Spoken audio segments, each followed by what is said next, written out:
Hello my beauties! If you're new to my channel, obviously by the intro, you know what my channel is about by this time. And I hope you stick around and consider subscribing and joining the Gracie crew. But if you're a returning subscriber, you're the real MVP. So yeah, I'm coming to you with a wig today, guys, because natural hair is not for the weak. And I'm giving some boho chic vibes, you know. Anyway, let's get into this month's hair growth challenge. Now, aloe vera is nothing new to the natural hair community, and I do not think that even if you are not someone who's into natural hair, I think you are very familiar with aloe vera, but there's some specific things I wanted to talk about as we start this new hair growth challenge. So of course, this being the first day, I will start by saying I am using aloe vera oil, which next week I will be showing you how I make. I am also looking to how I can make aloe vera gel without using a blender, so I can use it as a hair mask this week and the following weeks. But the main product I will be using is aloe vera oil, and I'm not new to aloe vera gel, just like flaxseed gel. I have used it before. It has been in my regimen before. However, I did stop it for my very first point, which is a disclaimer that if you are interested in using aloe vera gel, there's something you need to be very, very careful about that some people have experienced and it's hard to fix, which is protein overload. There are some people who have experienced protein overload with using aloe vera gel for extended periods of time. So with that being said, that would note that yes, aloe vera does contain some amino acids, which I would say is like the mini version of proteins. So amino acids make up proteins. So in essence, if you're not careful with how you use aloe vera gel, you will end up with protein overload. Now, I will say protein overload pertaining to the use of aloe vera gel is more common with people who have low porosity hair and sometimes even medium porosity hair. Now, the thing with high porosity hair is our hair actually benefits from products that have protein in them. The main reason being high porosity hair, our cuticles are more open, and sometimes we tend to have more cuticle openings. Just sometimes we tend to have more cuticle openings than people with low porosity hair. So proteins are very helpful in filling up those gaps so that we don't end up losing as much moisture as we would without it. So it's very helpful for our hair. So I would say we have a little bit more leeway in terms of the amount of protein our hair can handle. We can get away with using products with protein in them for a longer period of time. We can use a bit more than someone perhaps with low porosity hair. So that's just a disclaimer that be careful that if you are low porosity, if you are someone, I would say even with thinner strands of hair, be careful with using aloe vera gel. And I will get into how you can use the aloe vera gel if you're looking into using it. If you do decide to use the aloe vera oil, then you have nothing to worry about. But if you're looking to use the fresh aloe vera gel, stay tuned. I will quickly go through this video and get to how you can use fresh aloe vera gel and how I'm planning to use it. So yeah, that is just a disclaimer to say be careful, especially with fresh aloe vera gel. If you're not careful with how you're using it, you may end up having protein overload. So stay tuned. We'll make sure you have the information you need about how to avoid that.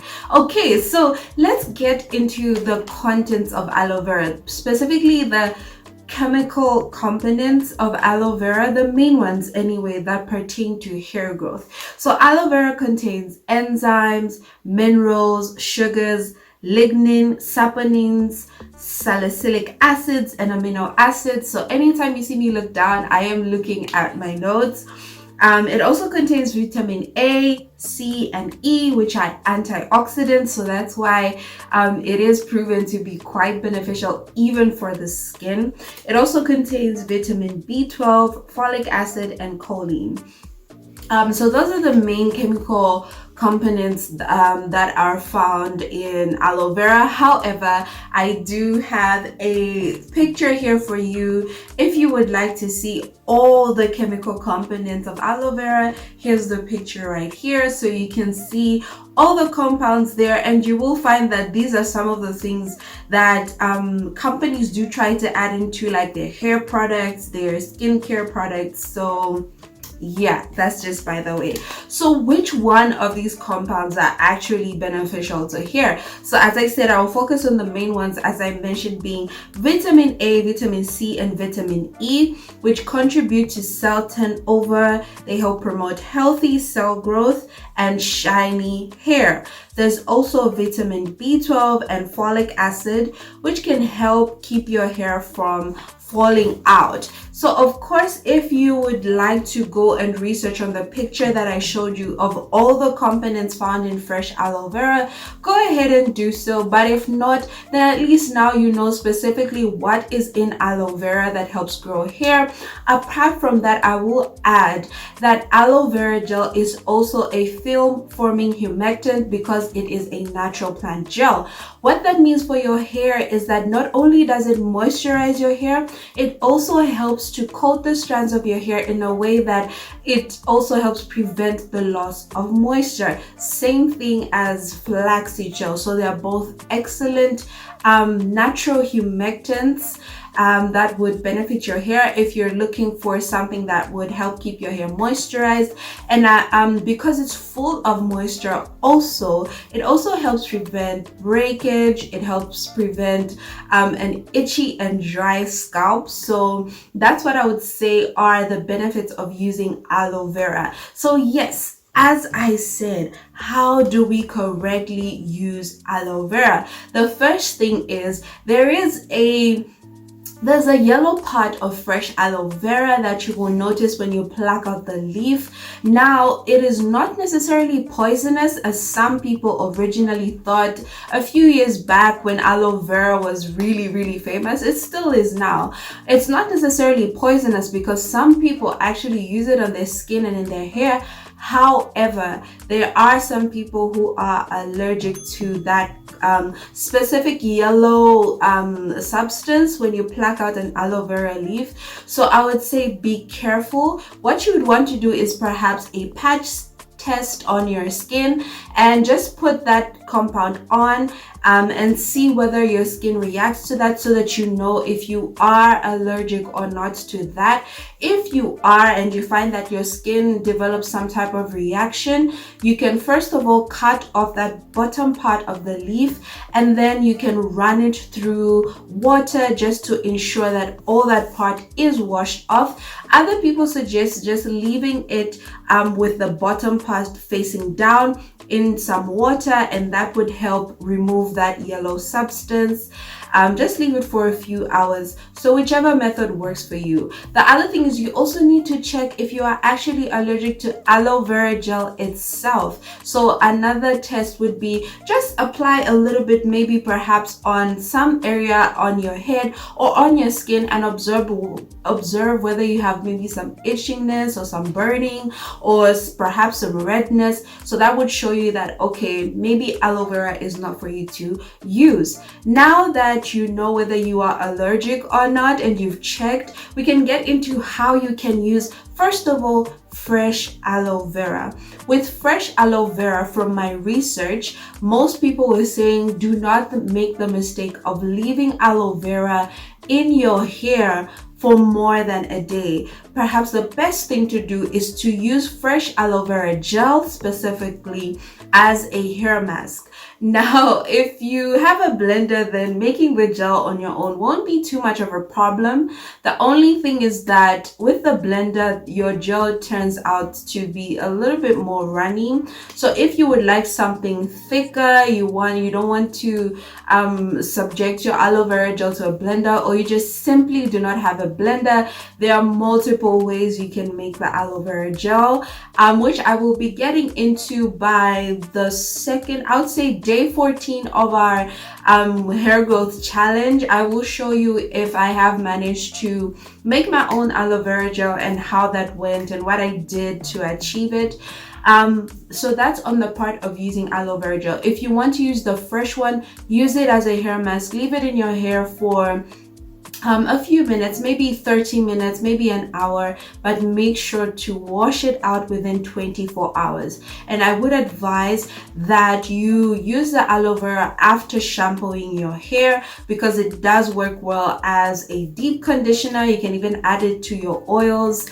You can add it after your deep conditioner. It works amazing from my experience anyway.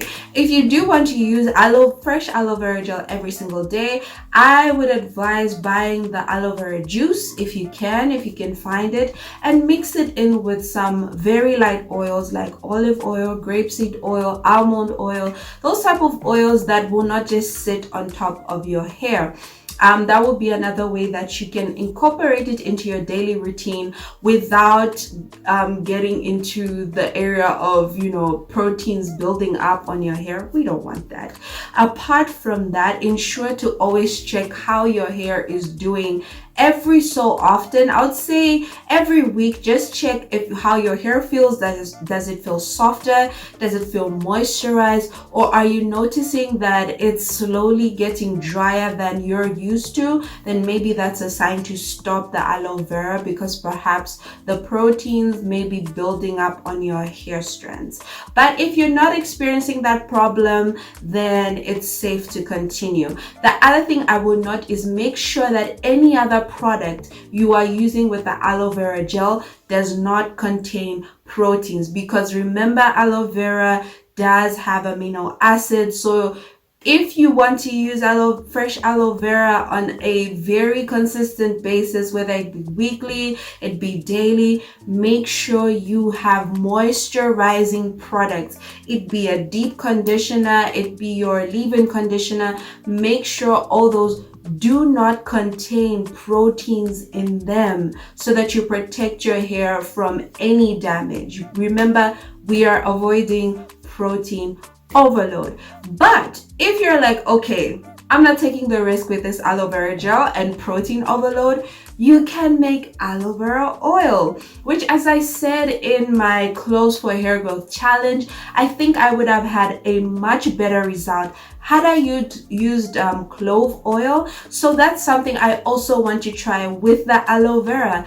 I have used aloe vera on my hair as a spray every single day. I did not get protein overload because I have high porosity hair, so of course my hair is not going to experience protein overload as quickly as someone with low porosity, as I mentioned before. So I didn't experience any issues with using the aloe vera every day. However, I do want to be careful, because if I am going to keep it in my routine for long term, then I need to use it in amounts that are safe for my hair. So I thought, okay, with the aloe vera oil, I can definitely feel free to use it every single day. But with the fresh aloe vera, I decided this time, instead of using it as a spray, I wanted to use it as a hair mask, a hair treatment. I have been looking for a deep conditioner all over Lusaka. I am yet to try out some of the ones that I've found, but in the meantime, aloe vera will serve as my hair mask, as my deep conditioning mask, to make sure that my hair is not only strengthened, because it is in need of some protein, but it's also moisturized. So I hope you joined me on this journey. Thank you to all my new subbies. Thank you to all of you that have joined the family. I hope you stick around. As always, if you have any questions, any suggestions, even any critiques concerning our videos, feel free to leave them in the comment section so that I would know what's on your mind and what you want to see and how we can improve our little family that's growing over here. But other than that, you have a blessed day, a blessed week, a blessed month whenever you see this or whenever you watch this. Mwah! Bye.